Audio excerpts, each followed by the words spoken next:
আসসালামু আলাইকুম, সবাই কেমন আছেন? তো আজকে নিয়ে এসেছি গরুর মজক ফ্রাই রেসিপি। তো রসুন বাটা, আদা বাটা, হলুদ মরিচের গুঁড়ো, জিরে গুঁড়ো আর গরম মশলার গুঁড়ো, লেবুর রস দিয়ে ভালো করে মেখে নিতে হবে। আর দিতে হবে হচ্ছে কর্নফ্লাওয়ার, দিয়ে ভালো করে মেখে নিতে হবে। আর দিয়ে দিব হচ্ছে মজকগুলো, দিয়ে ভালো করে মেখে 15 মিনিটের জন্য রেস্টে রেখে দিব। তারপর লো হিটে তেলটাকে গরম করে তারপর মজকগুলো এক এক করে ছেড়ে ভেজে নিব। তো আজকে রান্না করছে হলো আমার ভাইয়া, শেফ সে কিন্তু। তো তার হাতের এই রেসিপিটা খুবই মজার ছিল, আপনারা অবশ্যই ট্রাই করবেন। তারপর ভাজা হয়ে গেলে উঠিয়ে নিব।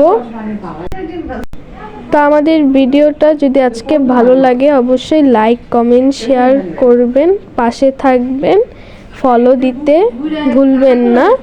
আল্লাহ হাফেজ।